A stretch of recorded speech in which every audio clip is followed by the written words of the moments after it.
Hello everyone, मैं पंकज आप सभी का JMM school of economics YouTube channel में हार्दिक स्वागत एवं अभिनंदन करता हूं।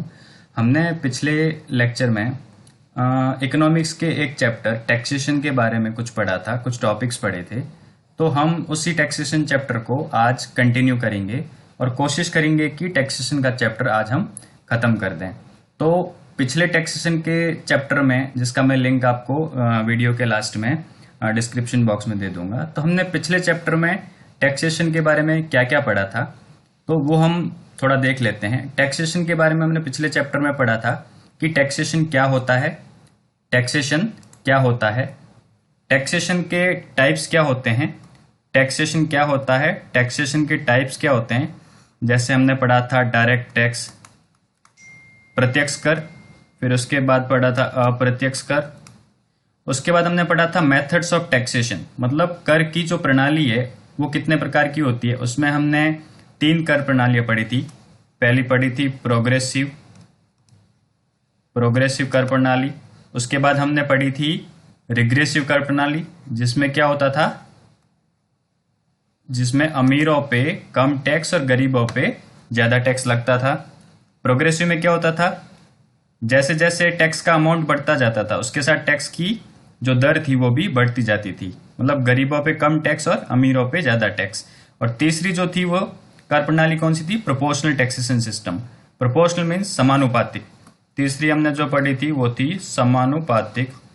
उसमें टैक्स रेट फिक्स रहती थी, वो उसकी आय पे ऊपर निर्भर नहीं करती थी। उसके बाद हमने सीटीटी के बारे में पढ़ा था, commodities transaction tax. Commodities transaction tax वस्तुओं पर लगता है जिनका स्टॉक मार्केट में आदान प्रदान होता है, जैसे सोना, फिर crude means petrol.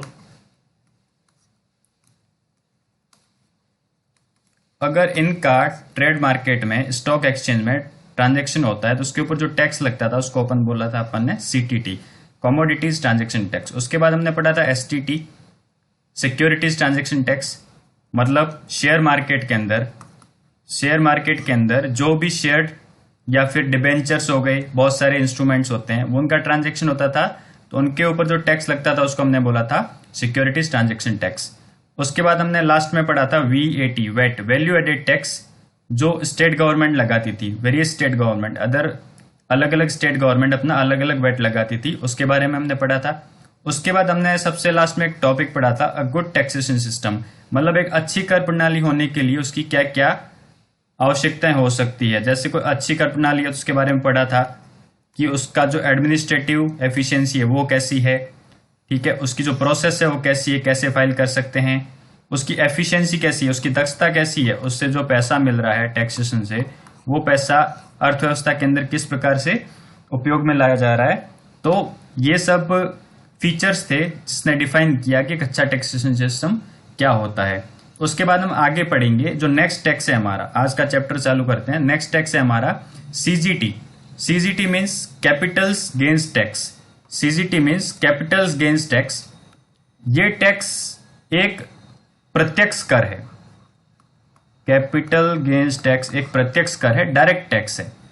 Direct tax का मतलब क्या है, अपन ने लास्ट चैप्टर में पढ़ा था, इसमें कर देने वाला करदाता और सरकार के बीच में कोई बिचौलिया नहीं होता है। मतलब लगाने वाली कौन है, कर, सरकार, देने वाला कौन है, करदाता।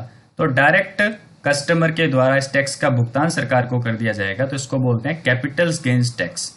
ये कैपिटल्स गेन्स टैक्स किस पे लगता है, अगर आपके पास कोई प्रॉपर्टी है, अगर आपके पास कोई शेयर है, उसको आप अगर बेचते हैं तो उसके बेचने से जो प्रॉफिट या फिर लाभ होता है, उसके बेचने से जो लाभ होता है उस लाभ के ऊपर टैक्स लगता है। ये लाभ पर लगने वाला कर है। अगर आप प्रॉपर्टी को या शेयर को बेचते हैं और उन पर जो लाभ होता है उस लाभ के ऊपर आपका एक टैक्स लगता है। अभी क्वेश्चन उठता है किस पे लगता है, तो इसका सिंपल सा आंसर मैंने आपको पहले ही बता दिया है, gains on sale of an asset. मतलब असेट मतलब आपके पास कोई संपत्ति है, आपने उस संपत्ति को सपोज करो खरीदा, खरीदने के सपोज करो 1 साल बाद, या हो सकता है आपका मन हुआ 2 साल बाद, आप बेचते हैं तो उसके बेचने से जो आपको प्रॉफिट होता है, उसके प्रॉफिट के ऊपर जो आपका सरकार टैक्स लगाती है उसको हम बोलते हैं कैपिटल्स गेन्स टैक्स। अब कैपिटल्स गेन्स टैक्स भी दो टाइप का होता है, कि वो दो टाइप किस पे डिपेंड करते हैं कि आप प्रॉपर्टी कब बेच रहे हो और आपकी प्रॉपर्टी कौन सी है। तो इसमें हम दो तरीके की प्रॉपर्टी देखेंगे। पहला है शेयर्स, पहला है जो प्रॉपर्टी है वो शेयर, और दूसरी है जो अचल संपत्ति होती है वो। अचल संपत्ति मींस इमूवेबल प्रॉपर्टी,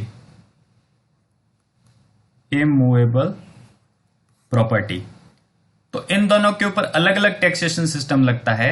और जो कैपिटल गेन्स टैक्स है वो टाइम के ऊपर भी डिपेंड करता है। मतलब जो आपने प्रॉपर्टी रखी है वो कम समय के लिए रखी है या ज्यादा समय के लिए रखी है। अगर कम समय के लिए रखी है तो उसको बोलते हैं short term capital gains tax, मतलब कम टाइम के लिए रखा तो STCG उसको बोलते हैं। और लंबे समय के लिए अगर आपने कोई प्रॉपर्टी रखी है उसके बाद आप बेच रहे हो तो उसको बोलते हैं long term capitals gains tax LTCG। सो ये टाइप किसके बेसिस पे हो गए, आपके टाइम के ऊपर हो गए, समय के ऊपर हो गए कि आप किसी प्रॉपर्टी को कितने समय तक अपने पास रख रहे हैं। तो उसके बेसिस पे जो कैपिटल्स गेन्स टैक्स हो गया वो दो टाइप का हो गया। उसके बाद हम इसके दो टाइप है उसको थोड़ा डिटेल में देख लेते हैं। STCG short term capitals gains tax, ठीक है, STCG short term capitals gains tax. इसमें दो केस बनते हैं, अगर आपके पास शेयर है या फिर आपके पास कौन सी प्रॉपर्टी है, अचल संपत्ति।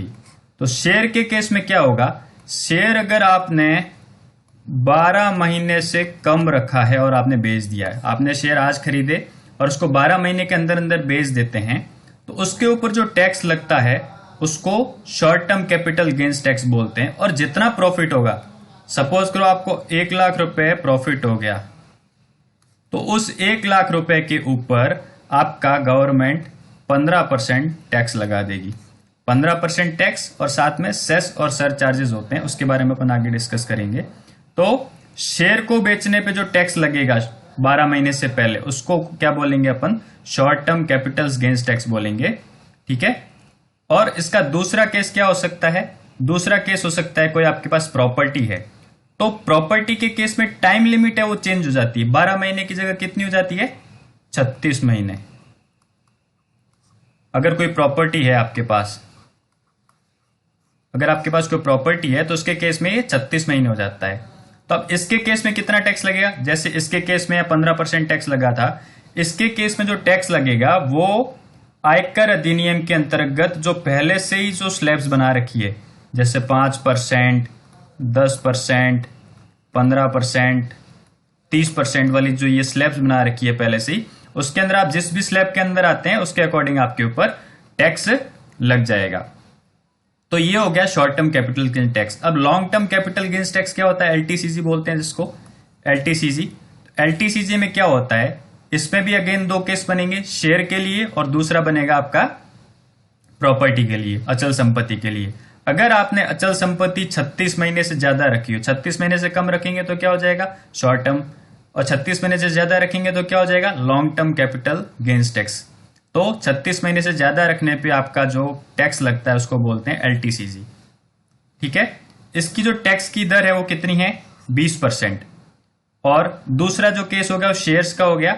शेयर के केस में क्या हो जाएगा आपका 12 महीने से ज्यादा, 12 महीने से कम पे तो क्या हो जाएगा, 12 महीने से कम पे तो हो जाएगा short term capital gains tax. अगर 12 महीने से ज्यादा हो गया तो आपका जो टैक्स लगेगा उसको क्या बोलेंगे, 12 महीने से ज्यादा होने के बाद अगर आप किसी शेयर को बेचते हो तो उसके जो आपको गेन मिलेगा, प्रॉफिट मिलेगा, लाभ मिलेगा, उसके ऊपर आपका कितना टैक्स लगेगा, 10% लगेगा। इसमें एक ध्यान रखने योग्य बात यह है कि इसमें 10% टैक्स शेयर के बेचने पे जो लगेगा ये तभी लगेगा जब आपने शेयर्स बेचने पे जो आपका लाभ हुआ है वो लाभ अगर 1 लाख से ज्यादा है। सपोज करो आपने 5 लाख के शेयर खरीदे और आपने 7 लाख में उसको बेच दिया, तो इसमें आपका लाभ कितना हो गया, 2 लाख रुपए, 2 लाख रुपए आपका लाभ हो गया। तो इस 2 लाख रुपए के ऊपर आपका 10% टैक्स लगेगा। ये दो टॉपिक थे कैपिटल गेन्स टैक्स के, short term capital gains tax और long term capital gains tax. Exam में डायरेक्ट क्वेश्चन पूछा जा सकता है, कैपिटल गेन्स टैक्स होता है किस पे लगता है, या फिर इसकी दर कितनी होती है, ठीक है। उसका टाइम पीरियड भी पूछा जा सकता है, किस में 36 महीने होता है, किस में 12 महीने होता है। तो शेयर के केस में 12 महीने, और कैपिटल या फिर फिजिकल असेट जो हुआ जैसे कि इमूवेबल प्रॉपर्टी, अचल संपत्ति के लिए आपका जो टैक्स होगा वो कितना होगा, उसका जो दायरा है वो 36 महीने का है। उसके बाद एक नया टॉपिक है जो आगे हमें बहुत बार सुनने को मिलेगा, उसके बारे में पढ़ेंगे, डिविजिबल पूल। डिविजिबल पूल का मतलब है सरकार को जो टैक्स मिलता है, केंद्र सरकार को जो टैक्स मिलता है, केंद्र सरकार को जो टैक्स मिलता है वो टैक्स वो राज्य की सरकारों के साथ कैसे बांटती है, उसको बांटने का जो एक तरीका होता है। वैसे तो बहुत तरीके होते हैं और बहुत हेड होते हैं जिसके अंतर्गत केंद्र सरकार अपने टैक्स में से राज्य सरकारों को पैसा देती है। क्यों? क्योंकि राज्य सरकारों के पास आय को जनरेट करने के उतने संसाधन नहीं होते हैं। तो इसलिए ये जो टैक्स डिविजिबल पूल का एक कॉन्सेप्ट है उसके बारे में थोड़ा देख लेते हैं। तो पोर्शन ऑफ जीटीआर, जीटीआर मतलब ग्रॉस टैक्स रेवेन्यू, मतलब सकल कर राजस्व।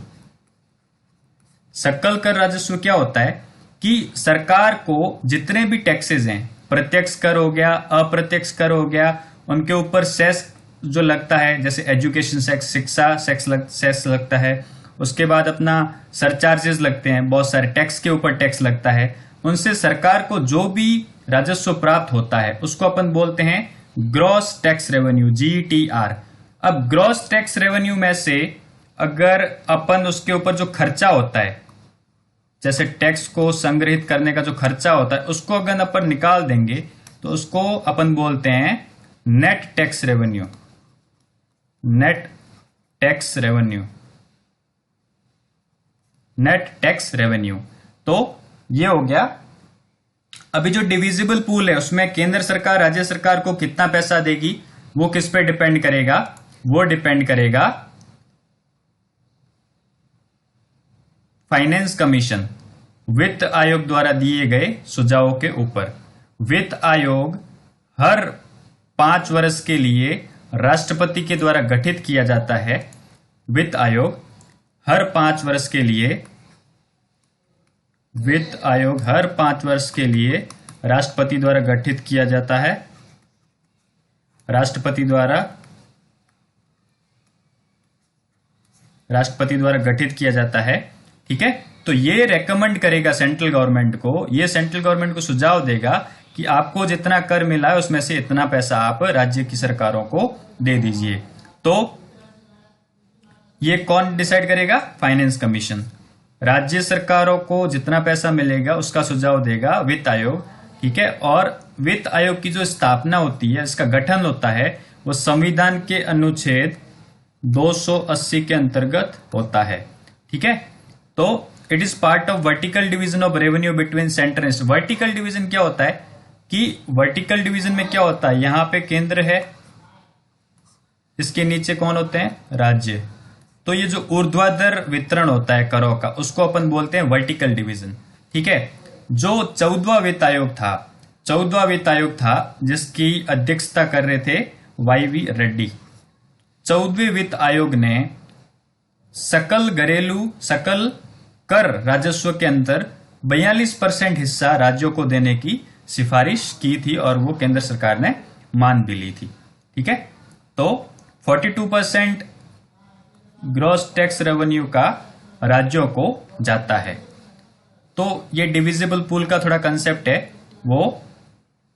एक इसमें और ध्यान देने योग्य बात यह है कि डिविजिबल पूल में जो केंद्र सरकार राज्य सरकारों को पैसा देती है वो कौन सा पैसा देती है? क्या इसमें जो सेस और सरचार्ज से मिलने वाला पैसा है वो केंद्र सरकार राज्य सरकार के साथ शेयर करती है क्या? तो इसका आंसर है नहीं।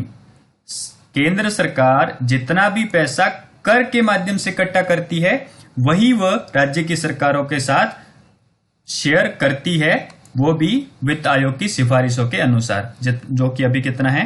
42% है। तो ये बहुत ही इंपॉर्टेंट फैक्ट है कि केंद्र सरकार सेस और सरचार्ज से उसको जितना भी पैसा मिलता है उसको राज्य की सरकारों के साथ शेयर नहीं करती है। इसको थोड़ा ध्यान रखिएगा।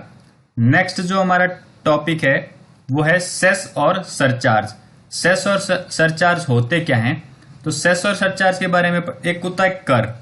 कर होता है वो एक, जैसे कोई आपने सामान खरीदा या फिर आपकी आय 1 लाख हो गई, 2 लाख हो गई, उस पर एक सरकार क्या करती है? डायरेक्ट टैक्स लगाती है। उसका कोई स्पेसिफिक पर्पज नहीं होता है, उसका कोई स्पेसिफिक मोटिव नहीं होता है। लेकिन सेस और सरचार्ज एक अलग कंसेप्ट है। तो सेस और सरचार्ज क्या होते हैं? डायरेक्ट किसी की आय के ऊपर नहीं लगते हैं, तो इसको बोला जाता है टैक्स के ऊपर टैक्स।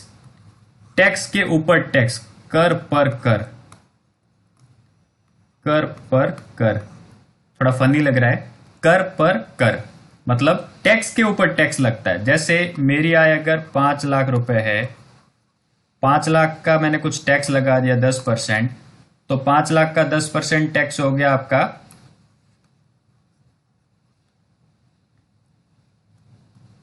50,000।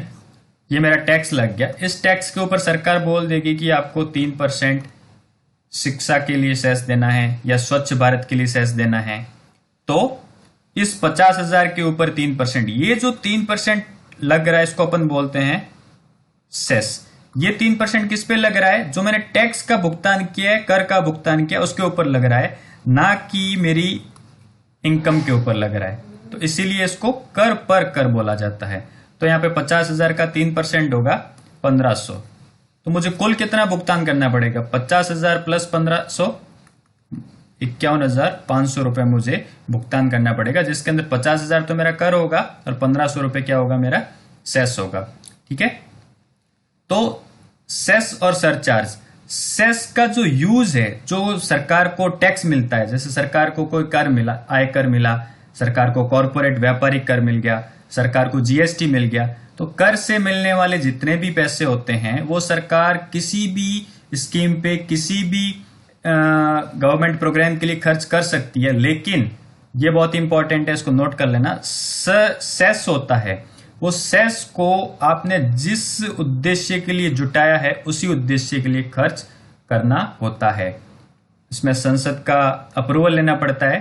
ठीक है। संसद के अप्रूवल के बाद, जैसे शिक्षा के ऊपर आपने सेस लगा दिया, शिक्षा सेस 3% का लगा दिया, तो जो इससे पैसा मिलेगा वो आप कहीं पे भी, जैसे नरेगा के अंदर खर्च नहीं कर सकते हो। इस 3% से जो आपको पैसा मिला है वो आप परमाणु ऊर्जा के क्षेत्र में खर्च नहीं कर सकते हो। ठीक है। स्वास्थ्य के क्षेत्र में खर्च नहीं कर सकते हो। ये जो पैसा है ये आपको शिक्षा के क्षेत्र के अंदर ही खर्च करना होगा। बहुत सारे सेसेस हैं, अपन उनको देख लेंगे। जैसे एजुकेशन सेस है, वर्तमान में शिक्षा के लिए ऊपर सेस लगाया जाता है, उसकी दर 3% है। स्वच्छ भारत सेस लगाया है, वो 0.5% लगाया है। ये जो स्वच्छ भारत सेस है 0.5%, ये डायरेक्ट वैल्यू पे लगता है। जैसे अगर मैंने कोई 1 लाख की एसी खरीदी, तो ये 1 लाख के ऊपर जीएसटी जैसे 15% लग गया, तो कितना हुआ जीएसटी? 15,000 हो गया। ठीक है। तो ये अपन ने जैसे पढ़ा था, तो ये स्वच्छ भारत सेस 0.5%, ये 15,000 पे नहीं लगेगा। ये जो सेस लगेगा ये डायरेक्ट इसके ऊपर लगेगा, 1 लाख के ऊपर। ठीक है। तो स्वच्छ भारत सेस से इसकी खासियत है, ये किसी भी वस्तु या जो अपन ने सर्विस ली है उसकी डायरेक्ट वैल्यू पे लगता है, ना कि उसके ऊपर लगे टैक्स के ऊपर टैक्स है। तो स्वच्छ भारत का ये थोड़ा एक्सेप्शन है। उसके बाद जैसे रोड टैक्स है, रोड टैक्स, फ्यूल टैक्स, जैसे फ्यूल सेस है, वो सरकार किस पे लगाती है? पेट्रोल पे, डीजल पे लगाती है। फिर इंफ्रास्ट्रक्चर सेस है। तो बहुत सारे सेसेस होते हैं। सेसेस के बारे में बस एक इंपॉर्टेंट चीज ये नोट करने के लिए होती है कि ये जिस उद्देश्य के लिए लगाया गया है उसी उद्देश्य के लिए इसका पैसा खर्च किया जा सकता है। दूसरे कार्यों में आप इसका पैसा यूज नहीं कर सकते हैं। ठीक है। और सेस की एक खास बात और है, जैसे कर लगा दिया, आयकर हमेशा के लिए लगेगा, लेकिन जो सेस लगा है वो एक निश्चित टाइम के लिए होता है। सेस होता है वो एक निश्चित टाइम के लिए होगा। निश्चित टाइम मतलब जैसे सरकार को लगा कि हमने जो एजुकेशन सेस लगाया है, शिक्षा सेस लगाया है, वो 15 साल में ही हमारा जो ऑब्जेक्टिव है वो पूरा हो गया, तो सरकार 15 साल बाद इसको खत्म कर सकती है। ठीक है। उसके बाद अपन पढ़ेंगे सरचार्ज। सरचार्ज क्या होते हैं? सरचार्ज और सेस दोनों ऑलमोस्ट सेम ही होते हैं। दोनों में सिर्फ एक ही फर्क है कि सेस को तो अपन जिस उद्देश्य के लिए इकट्ठा करें उसी उद्देश्य में उसको खर्च करेंगे, लेकिन जो सरचार्ज है, सरचार्ज को किसी भी पर्पज के लिए अपन उसको खर्च कर सकते हैं। तो दोनों में मेन डिफरेंस इतना ही है। अपन नेक्स्ट टॉपिक पे आते हैं, वो है ग्रांट इन एड, अनुदान बोलते हैं इसको, ग्रांट इन एड, अनुदान। अनुदान तो राज्यों को सरकार, केंद्र सरकार है जो, वो राज्यों की सरकारों को अनुदान देती है। अपन ने पहला पढ़ा था डिविजिबल पूल। डिविजिबल पूल में तो क्या होता है, आपने सीधा का सीधा पैसा दे दिया कि आपको जितना आपका सकल कर राजस्व हुआ है उसमें से आप 42% किसको दोगे, राज्यों की सरकारों को देंगे। उसके पैसे देने के बाद भी कुछ राज्य ऐसे होते हैं पिछड़े, या फिर कुछ विशेष राज्य का जिनको दर्जा प्राप्त होता है, उनको और पैसे की जरूरत होती है उनके विकास के लिए, आर्थिक विकास के लिए, सामाजिक विकास के लिए। तो सरकार उनको इस 42% के अतिरिक्त अनुदान राशि देती है। उस अनुदान राशि को देने के अलग अलग क्राइटेरिया होते हैं, जिसमें हमने सुना होगा विशेष राज्य का दर्जा। विभिन्न राज्यों की सरकारें विशेष राज्य के दर्जे की मांग करती है, तो ये विशेष राज्यों का दर्जा, उसके अकॉर्डिंग उनको क्या मिलता है, अनुदान मिलता है। अब इसको भी इसका सुझाव भी कौन देता है, वित्त आयोग देता है। इसका जो सुझाव देता है वित्त आयोग, वो संविधान के अनुच्छेद 275 के अंतर्गत देता है। 275 article of the Indian constitution, ये इसके अंदर लिखा हुआ है कि इसके लिए स्पेशल कैटेगरी स्टेटस का जो दर्जा है वो किसको मिलेगा।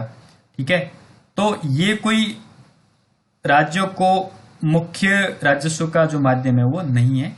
ये क्या है, गैप फिलिंग ग्रांट है। गैप फिलिंग ग्रांट का मतलब क्या हो गया, गैप फिलिंग ग्रांट का मतलब ये हुआ कि राज्यों को आपने 42% तो दे दिया, लेकिन उसके बाद भी उनकी भरपाई नहीं हो रही है उनके राज्यों के आर्थिक और सामाजिक विकास के लिए या उनमें इंफ्रास्ट्रक्चर के लिए। तो ये उनमें जो गैप होता है थोड़ा बहुत, जैसे 1000 करोड़ कम पड़ गए किसी राज्य को, तो उसको देने के लिए ये एक उसका टूल है, एक्स्ट्रा से आपने उसको पैसे दे दिए। तो डिविजिबल पूल और दूसरा ग्रांट इन एड, ये दो कंसेप्ट इंपॉर्टेंट है राज्य और केंद्र की सरकारों के बीच में कर की जो धनराशि है उसको वितरण करने के। नेक्स्ट और सबसे इंपॉर्टेंट टॉपिक है वो जीएसटी। इसके बारे में बहुत सुन रहे हैं हम। गुड्स एंड सर्विसेज टैक्स, वस्तु और सेवा कर। वस्तु और सेवा कर नया है, ये 2017 में इसको गवर्नमेंट ने इम्प्लीमेंट किया। इसके बारे में कुछ फैक्ट्स है, वो थोड़ा जल्दी जल्दी देख लेते हैं। इसको संविधान के 101वें संवैधानिक अमेंडमेंट एक्ट के थ्रू इसको लागू किया गया था। कब से लागू हुआ है इंडिया में ये, 1 जुलाई 2017। ये सीधा का सीधा बैंकिंग और एसएससी में क्वेश्चन पूछा जा सकता है कि कब लागू हुआ था और कौन से अधिनियम के अंतर्गत लागू हुआ था। तो 101वां संवैधानिक अमेंडमेंट एक्ट, उसके अंतर्गत ये लागू हुआ था। ठीक है, पहली बार इस कानून को, जीएसटी एक्ट को, जो जीएसटी एक्ट है, तो पहली बार जीएसटी एक्ट को 1 फरवरी 2019 में थोड़ा इसका संशोधन हुआ था। कोई इंपॉर्टेंट नहीं है कि उसमें क्या क्या संशोधन हुए थे।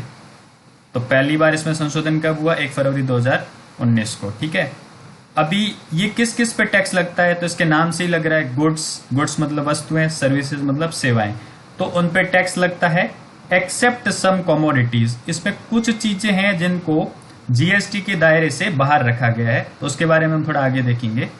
अभी इसमें कौन सी वस्तुएं और कौन सी सेवाएं होगी,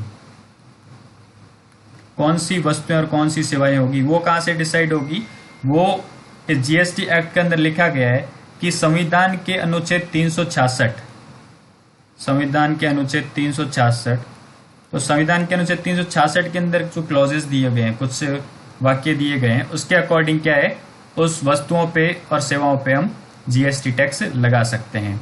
ठीक है, तो संविधान का अनुच्छेद 366 है, पूरा का पूरा अपने लिए इंपॉर्टेंट नहीं है। जीएसटी पॉइंट ऑफ व्यू से उसमें क्या लिखा हुआ है, उसमें ये लिखा हुआ है कि गुड्स, उसमें गुड्स मतलब वस्तुओं का मतलब क्या दिया, ऑल आर्टिकल्स, सभी वस्तुएं, कमोडिटीज मतलब वस्तुएं जैसे सोना हो गया, ठीक है, तेल हो गया, अन्न हो गया, धान हो गया, उसके बाद मटेरियल, ये सब गुड्स की परिभाषा में, वस्तुओं की परिभाषा में आते हैं। अभी जीएसटी भी बहुत पार्ट्स में उसको डिवाइड किया गया है, जैसे सीजीएसटी सेंट्रल जीएसटी, केंद्र जीएसटी लगाएगी, स्टेट जीएसटी जो राज्य लगाएंगे, IGST interstate GST, interstate GST कौन लगाएगा, इंटर स्टेट जीएसटी, इसके बारे में थोड़ा याद रख लेना। इंटर स्टेट जीएसटी आईजीएसटी लगाता है केंद्र सरकार, ठीक है। उसके बाद UT GST, UT GST means UT किसके लिए लगाते हैं? केंद्र शासित प्रदेशों के लिए। ये भी कौन लगाएगी? केंद्र की सरकार, ठीक है। तो जो आईजीएसटी है वो अंतरराज्यीय व्यापार के केस में लगाया जाता है। जो आईजीएसटी है वो कहां पे लगाया जाता है? अंतरराज्यीय व्यापार की कंडीशन में लगाया जाता है, ठीक है। उसके बाद हमने यहां पे देखा था कि जो वस्तुओं और सेवाओं पे कर लगता है वो सभी पे लगता है सिवाय कुछ वस्तुओं को छोड़ के। वो कौन सी वस्तुएं हैं? Petroleum, crude oil, diesel, NG means प्राकृतिक gas, natural gas, NG means प्राकृतिक गैस। उसके बाद टरबाइन फ्यूल मीन्स जो हवाई जहाज के अंदर जो फ्यूल यूज होता है, जो ईंधन यूज होता है, उसके ऊपर जो टैक्स है वो भी अभी जीएसटी से उसको बाहर रखा गया है।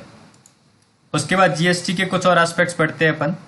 अभी जीएसटी का एक सबसे बड़ा जो फायदा है वो है एक राष्ट्र एक कर।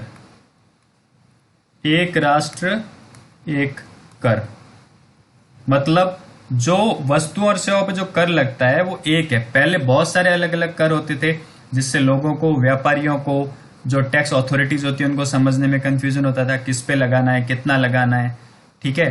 तो जीएसटी ने सारे टैक्सेस को, अप्रत्यक्ष करों को, जीएसटी ने सारे अप्रत्यक्ष करों को खत्म कर दिया है और उसकी जगह सिर्फ अभी एक ही टैक्स है, वो है जीएसटी, ठीक है। इसने कौन कौन से टैक्सेस इससे पहले थे, जीएसटी से पहले कौन कौन से अप्रत्यक्ष कर थे?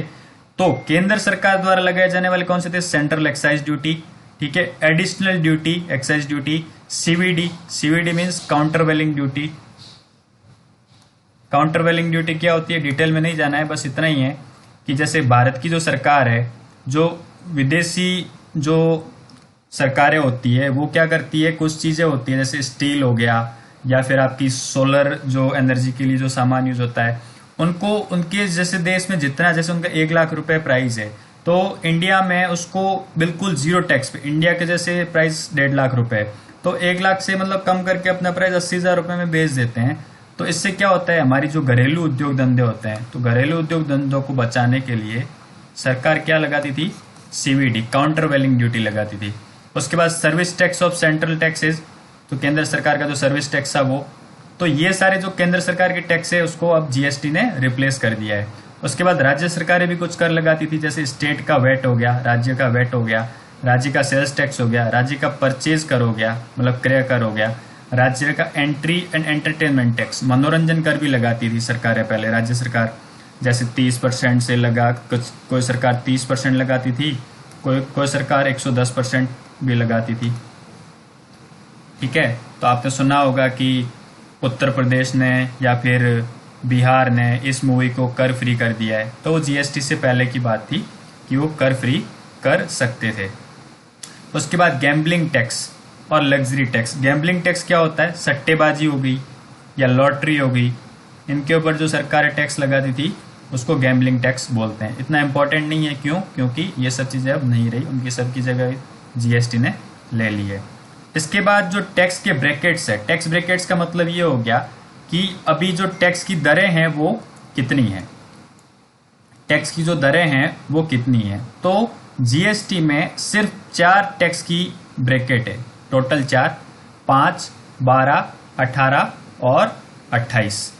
तो जीएसटी में only and only 4 tax brackets दिए गए हैं, 5, 12, 18 एंड 28%, ठीक है। इसमें 5% किस पे लगेगा और 28% किस पे लगेगा?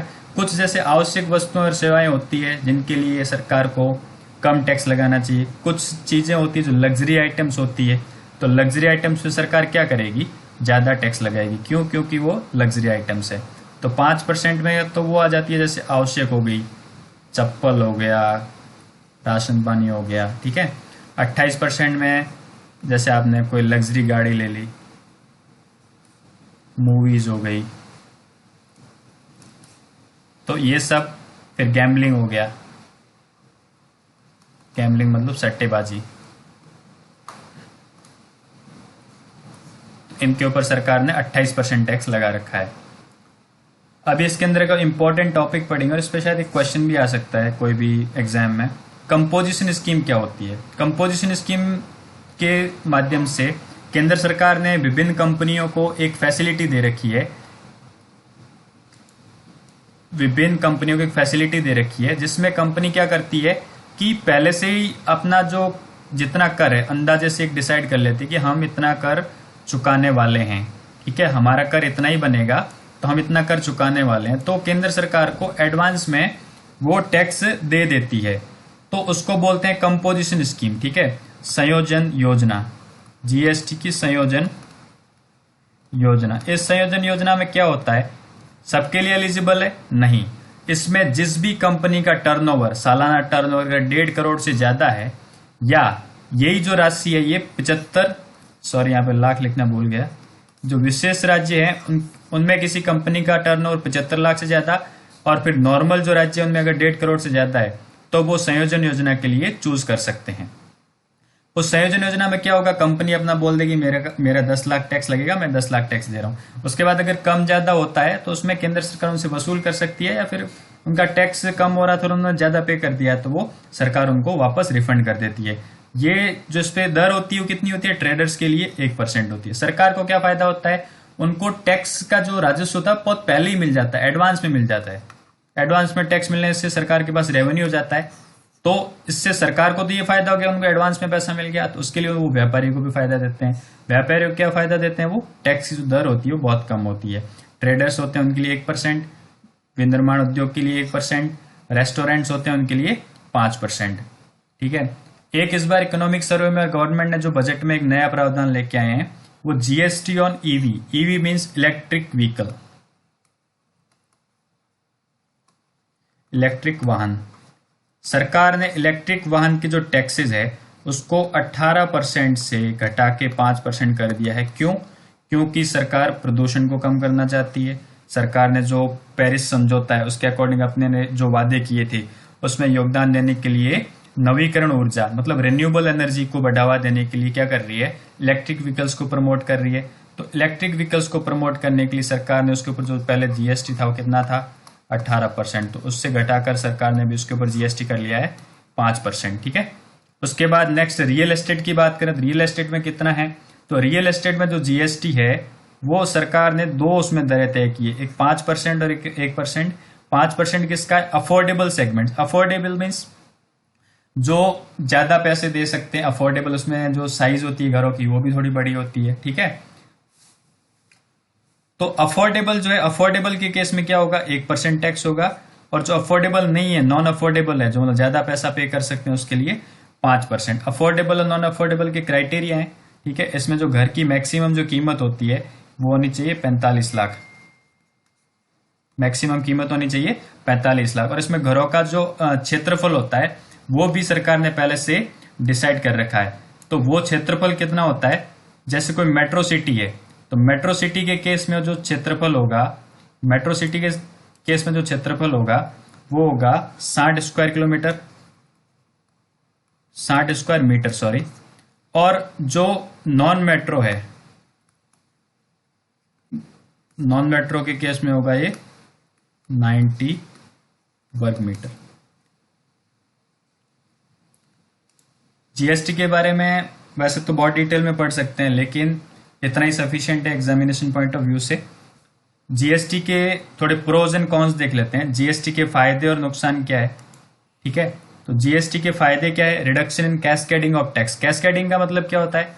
किसी उत्पादक ने वस्तु बनाई, ठीक है, उसके बाद सपोज करो एक्स राज्य में गई, उसके बाद सपोज करो वाई राज्य में गई, तो सरकार, ये राज्य की सरकार यहाँ टैक्स लगाएगी, फिर ये राज्य की सरकार टैक्स लगाएगी, और यहां से ये टैक्स लगेगा। तो टैक्स के ऊपर टैक्स लगता जाता था, तो उसको टैक्स की कैस्केडिंग बोलते हैं। कैस्केडिंग मीन्स टैक्स जुड़ते ही जुड़ते जाते हैं। तो इससे क्या होगा? सरकार अब सीधा एक ही टैक्स लगा देगी इन पे, और उसको जीएसटी बोलते हैं, ठीक है। तो जीएसटी टैक्स की जो कैस्केडिंग होती है, कर की जो कैस्केडिंग होती है, उसको कम करती है। ओवरऑल रिडक्शन इन प्राइस, यहाँ पे क्या हो रहा था? यहाँ टैक्स लग रहा था, यहाँ टैक्स लग रहा था, तो टैक्स ही इतना हो जा रहा था कि उसकी जो प्राइजेस है वो अपने आप, उसकी कीमतें वो अपने आप बढ़ जाती थी। एक ही जीएसटी लगने से उसकी क्या हो जाएगी, कीमत भी कम हो जाएगी। वन नेशन वन टैक्स, पहले हमेशा जैसे राजस्थान में है तो वहां 10% टैक्स था, कोई भी जैसे सेल्स टैक्स हो गया। बिहार में सपोज करो 15 है, गुजरात में 5% है, तो वहां पे अलग अलग दरें होती थी, तो इससे कंफ्यूजन रहता था और एक समान कर प्रणाली नहीं होती थी, तो उसको जीएसटी ने खत्म कर दिया है। अभी जीएसटी सारे राज्यों में एक ही दर से लागू होता है, वन नेशन वन टैक्स, एक राष्ट्र एक कर। सेल्फ रेगुलेटिंग टैक्स सिस्टम, इसमें किसी भी तीसरे पर्सन के आपको इंटरफेयर की जरूरत नहीं है। क्यों? क्योंकि यहाँ पे सारा कुछ इलेक्ट्रॉनिक है। जो व्यापारी होता है अपने आप रिटर्न फाइल कर सकता है, उसका रिफंड है वो भी इलेक्ट्रॉनिकली आएगा। ठीक है। सिंप्लीफाइड टैक्स रिजाइम, सिंप्लीफाई कैसे कर लिया इसने कर प्रणाली को सरल बना दिया। सरल कर प्रणाली कैसे? पहले बहुत सारे टैक्सेस थे, बहुत कंफ्यूजन थे, कौन कलेक्ट करेगा, कितना कलेक्ट करेगा, एक राज्य में ये दर है, दूसरे राज्य में वो दर है, तो इन सबको उसने खत्म करके जीएसटी लगा दिया है। जीएसटी एंटरटेनमेंट पे, मनोरंजन पे 15% जीएसटी जैसे भाई सरकार ने लगाया, तो 15% वो जीएसटी राजस्थान के लिए भी होगा, यूपी के लिए भी होगा और गुजरात के लिए भी होगा। ठीक है, तो ये जीएसटी के प्रोज है। कॉन्स में ये है कि अभी नया नया है, इसमें इलेक्ट्रॉनिक जो फाइलिंग होती है उसमें कुछ प्रॉब्लम्स आ रही है। ठीक है, उसके बाद रिटर्न को जो प्रोसेस करने में है उसमें भी कुछ प्रॉब्लम्स आ रही है, तो इसको दूर करने में सरकार अपना एफर्ट्स है वो लगा रही है। उसके बाद कुछ हम फैक्ट्स के बारे में बात करेंगे, और ये फैक्ट्स बहुत ही इंपॉर्टेंट है बैंकिंग और एसएससी सेक्टर के लिए। ठीक है, ये फैक्ट्स बजट 2020-21 से हैं। ठीक है, तो इसमें सबसे पहले अपन बात करते हैं जीटीआर की। GTR means gross tax revenue, सकल कर राजस्व, मतलब सरकार को करों से कितना पैसा प्राप्त हुआ है, वो है 24,23,020 करोड़। इसको अप्रोक्सीमेटली अपन ऐसे याद रख सकते हैं, 24.23 लाख करोड़। तो सरकार को इतना पैसा करों से प्राप्त हुआ है। ठीक है, अब इस करों को संग्रहण करने में भी कुछ खर्चा लगा होगा, उसको अगर माइनस कर दें, कर जो संग्रहण का खर्चा है उसको अगर माइनस कर दें, जो अपना टैक्स रेवेन्यू बचेगा उसको बोलते हैं एनटीआर। एन का मतलब नेट, टी का मीन्स टैक्स, आर का मीन्स रेवेन्यू। ठीक है, अभी सरकार को जो 24,23,020 करोड़ रुपए मिले हैं कर के रूप में, उसमें कौन से कर का कितना योगदान है तो उसके बारे में थोड़ा देख लेते हैं। तो इसमें सबसे पहला जो नाम आता है वो है जीएसटी का। ठीक है, जीएसटी के रूप में सरकार को 6,90,000 करोड़ रुपए, 6,90,000 करोड़ रुपए मिले हैं। तो जीएसटी का आप देख सकते हैं कि जीएसटी के रूप में सरकार को 6,90,000 करोड़ रुपए मिले हैं। उसके बाद दूसरा नंबर आता है सीआईटी। सीआईटी मीन्स व्यापार कर। जो बड़े बड़े कॉरपोरेट कंपनीज होती है उनके ऊपर जो टैक्स लगता है उसको व्यापार कर बोलते हैं। ठीक है, तो पहला नंबर जीएसटी का, दूसरा व्यापार कर का, तीसरा आय इनकम टैक्स आयकर का, फिर चौथा यूनियन एक्साइज और पांचवा कस्टम्स का। ये ज्यादा इंपॉर्टेंट नहीं है। ठीक है, इनकम टैक्स के रूप में सरकार को, आयकर के रूप में सरकार को कितना पैसा प्राप्त हुआ? 6.38 लाख करोड़। ठीक है, इसके अलावा एक इंपॉर्टेंट पॉइंट नोट करने योग्य है, आपको पहले ही बताया था, सेस। सरकार कर के ऊपर कर लगाती है और उस कर के ऊपर कर लगाने को क्या बोलते हैं? सेस। जैसे शिक्षा के लिए सेस। ठीक है, उसके बाद हो गया पेट्रोल के ऊपर जो सेस लगता है, फ्यूल सेस लगता है, ईंधन के ऊपर जो लगता है, उसके बाद स्वच्छ भारत सेस लगता है। उसके रूप में सरकार को 1,10,500 करोड़ रुपए की आय हुई। बहुत ही बड़ा अमाउंट है, 1,10,500 करोड़ रुपए यह सरकार को मिला है सेस से। ठीक है, अब अपन एक थोड़ी और बात कर लेते हैं, ये लास्ट पॉइंट है इस वीडियो लेक्चर का। जो टैक्स अपने को मिल रहा है उसका जीडीपी में कितना योगदान है, जीडीपी का वो कितना परसेंट है, तो वो अपन देख लेते हैं। तो ग्रॉस टैक्स रेवेन्यू का जीडीपी का कितना परसेंट है? ये परसेंट जितना कम होगा उतना सरकार को नुकसान है, जितना ज्यादा होगा उतना ही सरकार की जो कर प्रणाली है मजबूत है। बहुत सारे लोग उसमें टैक्स का जो ब्रैकेट होता है उसके अंदर आते हैं, बहुत सारे लोग टैक्स पे करते हैं, जितना कम होता है उसका मतलब बहुत कम लोग टैक्स पे करते हैं, या फिर कर की चोरी करते हैं, या फिर जो सरकार की जो कर प्रणाली है वो उतनी मजबूत नहीं है, ट्रांसपेरेंट नहीं है, इफेक्टिव नहीं है। ठीक है, इससे क्या होता है, जितना जीडीपी का कम परसेंट आपको टैक्स मिलेगा उतना ही आप कम खर्च कर पाएंगे, तो अपना इंफ्रास्ट्रक्चर सेक्टर है वो उतना मजबूत नहीं होगा। तो अपना जो टैक्स का और जीडीपी का जो रेशियो है, जीटीआर टू जीडीपी रेशियो, वो कितना है वो अपन देखते हैं। तो जीटीआर मतलब सकल कर राजस्व। ठीक है, जो सकल कर राजस्व है, और जीडीपी मतलब सकल घरेलू उत्पाद,